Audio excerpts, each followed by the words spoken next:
These things happened to me nearly 10 years ago. I lived in a city, but the city was hot in summer. I wanted to see the country. I wanted to walk in the woods and see green trees. I had a little red car, and I had a map too.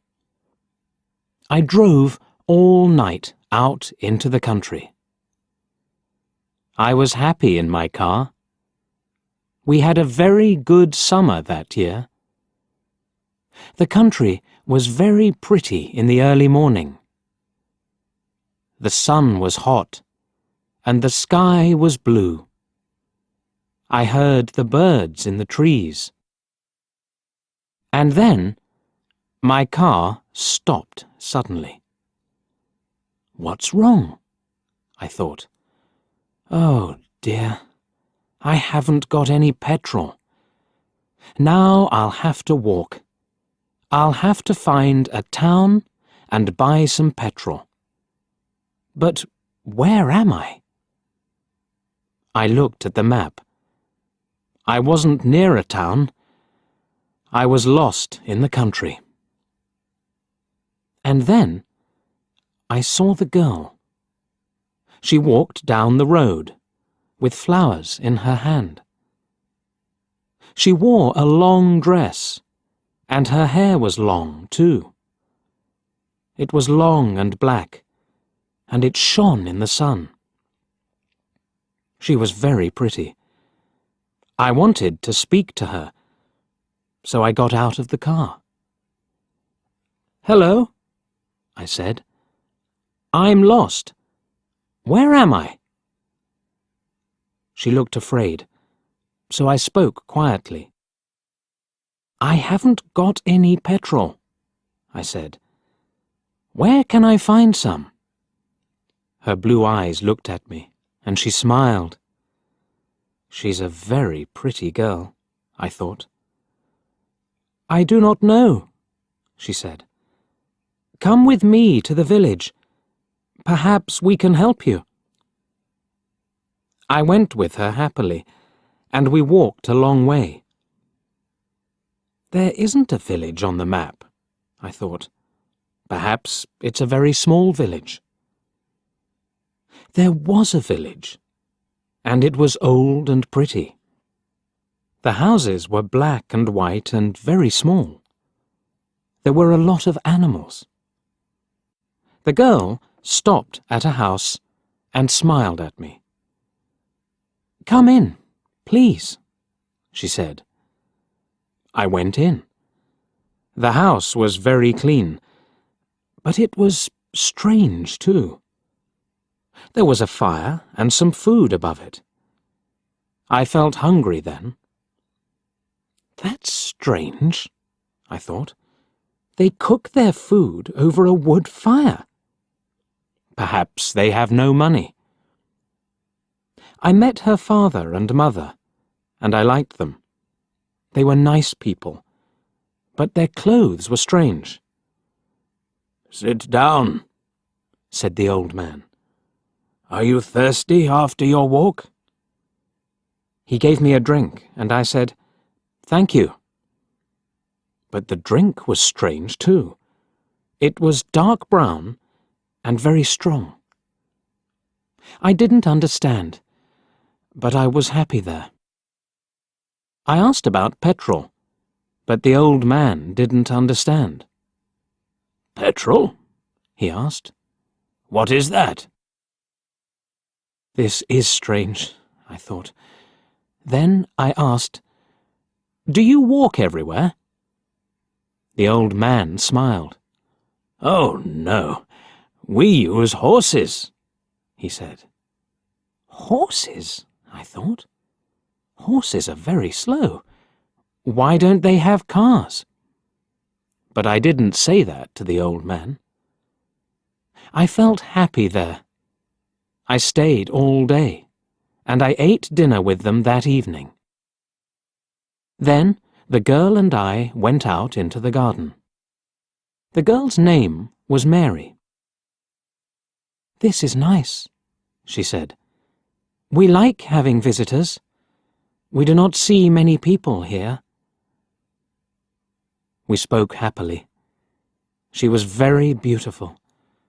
But after a time, she began to talk quietly, and her face was sad. "Why are you sad?" I asked her.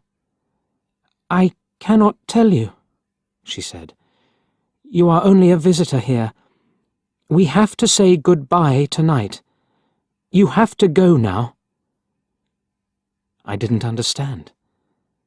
I loved her, I knew that, and I wanted to help her. Why did I have to go? But Mary said again, in a sad voice, "You have to go. It is dangerous here." So I said, "I'll go to the next town and find some petrol. Then I'll come back." She didn't speak. "I love you, Mary," I said, "and I'll come back to you. You won't stop me." She said goodbye to me at the door. Her face was very sad, and I was sad too. I didn't want to go. It was midnight. The night was very dark, but I walked and walked. I was very tired when I saw the lights of a town. I found some petrol, and then I asked the name of the village. But the man at the garage gave me a strange look. "What village?" he asked. I told him about the village. I told him about the old houses and the people with strange clothes. Again, he gave me a strange look. He thought, and then he said, "There was a village there, but it isn't there now. There are stories about it, strange stories." "What do people say about it?" I asked. He didn't want to tell me, but then he said, "There was a big fire in the village. Everybody died. There aren't any people or houses there now." "How did it happen?" I asked. "And why?" "Oliver Cromwell killed them," he said. "He was angry with the villagers because they helped the king in the war." I couldn't speak. This isn't right, I thought. That war happened 350 years ago.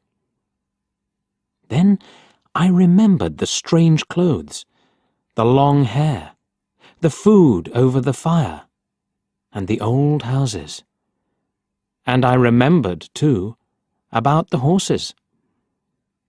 "But I don't understand," I cried. "I saw the people and the village. I spoke to some people there."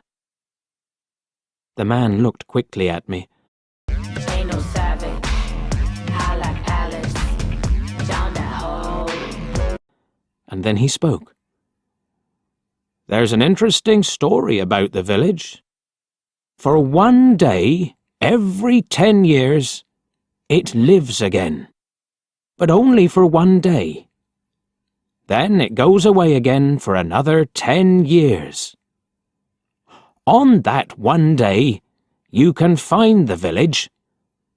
But you have to leave before morning, or you will never leave."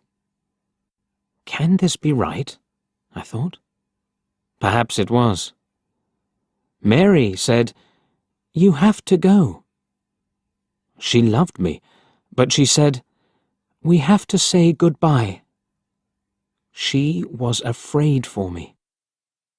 Now I understand, I thought. I went back to the village, but it wasn't there.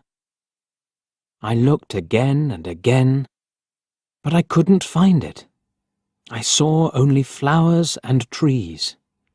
I heard only the sound of the birds and the wind. I was very sad. I sat down on the ground and cried. I will never forget that day. I remember Mary, and I will always love her.